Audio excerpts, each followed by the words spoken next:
What do missiles, forests, aeroplanes, minerals, Atlantic Ocean, earthquakes and petrol have in common? It's GPS or Global Positioning System, which is a commercially viable technology poised to invade all walks of life, including your cell phone and now your body too. Surprised?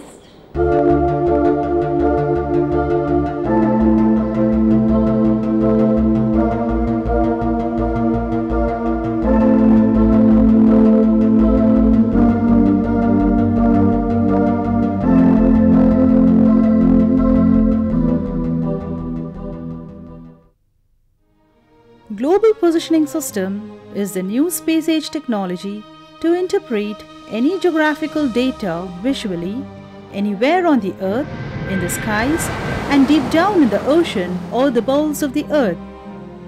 It will exactly tell you at what longitude, latitude and height you are at any time, in any weather, anywhere on the Earth. Navigation in 3 dimensions is the primary function of GPS. We can now relate economic activities to digital maps. GPS satellites are continuously monitored by ground stations situated worldwide. The satellites transmit signals that can be detected by anyone with the GPS receiver. Navigation receivers are made for aircrafts, ships, ground vehicles, and for hand carrying by individuals. GPS is Global Positioning System, and this is the threshold technology.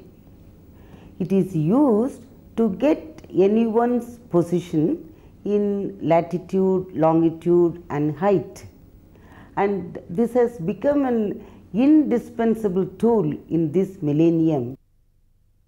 This is the handheld GPS receiver. It is used to estimate the position of any person who doesn't know the coordinates.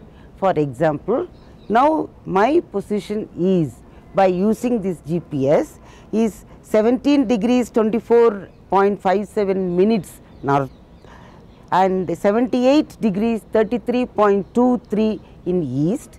Elevation is 534 meters. See, like this, using this handheld receiver, anybody who is traveling in the desert or traveling in the ship or moving in the aircrafts, they can make use of this handheld receiver to get their position estimated. From this size of handheld, all of us will have the GPS watches. In 1986, when Dr. E.C. Malaimani took up GPS studies for her research work, no one was aware of GPS in India. Realizing its importance and applications, she is the first lady scientist in India to establish GPS at NGRI, or the National Geophysical Research Institute, Hyderabad, in 1994, when she was deputed to work on an Indo-German project.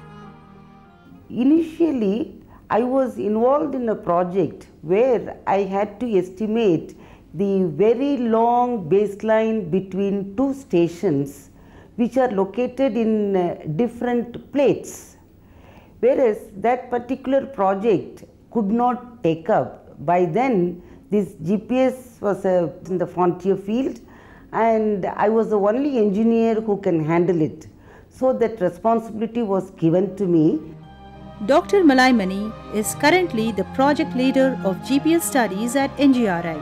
From project planning to execution, delivering lectures and guiding students from electronics and communication engineering, Malaimani stands out as an exception in this woman-starved field, especially in the year 1981, when she was the only lady engineer to join as a scientist at NGRI. Right from the beginning, I am interested in taking up a lot of activities, and now as a project leader I am able to execute it. Earlier I was getting instructions, now I am able to plan, execute and then interpret my results. So I am very happy to carry out the responsibilities. NGRI plays a pivotal role in the exploration for hydrocarbons, minerals, groundwater resources, engineering geophysics, geodynamics, and seismology.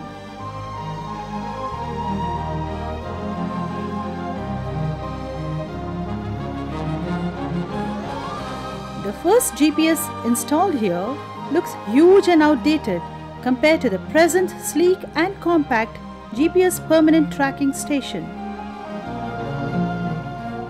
Continuous data analysis, data archiving, and data transfer is monitored round the clock at NGRI.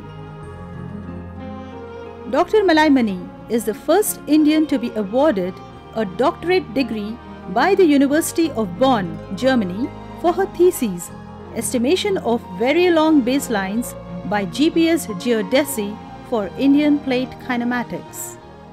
In this Indo-German project, I was involved right from the beginning. We installed the station, collected the data, I went to Germany, processed, then brought the results. And like this, for 5 years, I was continuously working on this. And at the end of the 5th year, we could estimate the Indian plate movement with respect to the Hyderabad GPS station. We have found out how GPS can be used for crustal deformation studies, and then actually that work only has resulted me in getting the award as well as to become the project leader. The theory of plate tectonics explains that the Earth's crust is moving in vast, rigid sections called plates. When these plates collide against each other over fault lines, then earthquakes occur.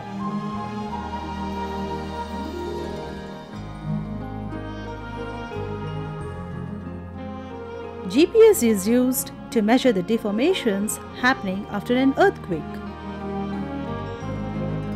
In the year 1996, NGRI established a permanent GPS station at Maitreyi in Antarctica to understand the driving mechanisms of the Indian plate movement in the Indian Ocean. Right now, you're constantly moving towards the north, unawares.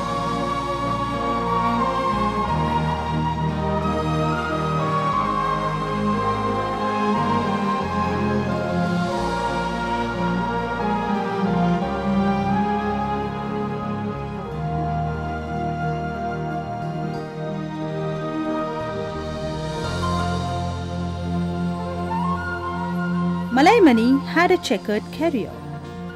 Having graduated as an electronics engineer from Guindy, Madras, she was selected as a lecturer in her own college. Later, she worked as head of the department at a women's polytechnic in Madras. Not satisfied, she wanted to do something bigger and better. When I was teaching, suddenly I felt that I am capable of something more, and I wanted to do something better. Malaimani had the honor of being invited by Dr. Abdul Kalam to present a lecture to scientists at the Interim Test Range Balasore to explain the application of GPS for missile launching and tracking in the year 2002. Her husband, Dr. N. Ravi Kumar, is also a scientist and her colleague in the same field, which is quite rare. He is extremely proud to be working with such a successful wife. Only because of my family support, I am able to achieve whatever I have achieved so far. Working with male colleagues can be quite daunting at times. Yet, Malaimani always got their respect, cooperation, and admiration for her single-minded dedication and willpower. Male colleagues treat me on par with them. Here there is no discrepancy, and since as far as the research activities go on, male and female we consider as equal, and they give me as they treat me as their friend and leader. Right now, out of 200 scientists, there are only 12 women scientists. Why don't we find more and more women joining this field? Well, most of the women feel the kind of activities or work in NGRI, it involves field oriented. And normally girls or women, they want to have some cozy type of work. They want to come to the office and then work in the computers and then they want to go away. Whereas this involves lot of field activities. So actually this particular scenario what you are referring, it is the scenario some 5-6 years back. Whereas now, right now if you see in the institute, there are a lot of girls who have joined as research scholars. They want to do this kind of work, so they are getting into this field. She is a much sought after lady when it comes to GPS applications for civil purposes. Recently, in collaboration with the Airport Authority of India, she established a GPS reference station at Hyderabad Airport by designing the coordinates. Similarly, the Delhi Transport Corporation approached her for vehicle tracking and navigation. GPS is used in many applications. One of the applications is for any site selection for NGRI surveys.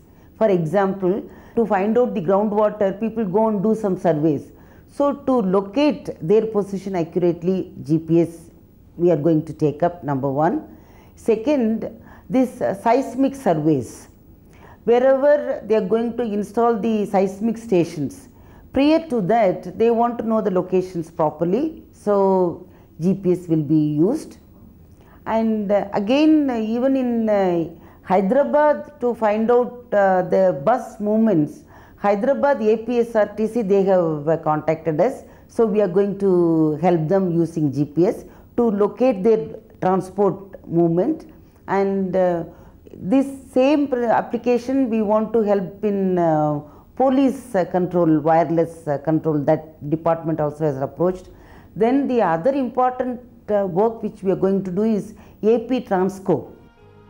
Though GPS was originally meant for the US defense operations, now it has many civil users worldwide. Launching of satellites, spacecraft tracking, civil aviation, oceanography, military planning and operations, creating precise and up-to-date digital maps of towns, cities and regions, utilities management like groundwater, pipelines, power and communication cables, sewerage, road alignment, agriculture, natural resources management of water, forestry, soil and minerals, management of mines, disaster management and emergency services like the police, fire, coast guard, etc. are some of the applications. The future of GPS is as unlimited as your imagination. New applications will continue to be created as the technology evolves. The GPS satellites, like handmade stars in the sky, will be guiding you well in the 21st century. Dr. Malaimani perhaps never imagined when she took up GPS studies way back in 1986 for her research work that it can have so many applications in trying to meet the global demands. GPS technology requires the vision of professionally trained men and women to create many useful and profitable enterprises.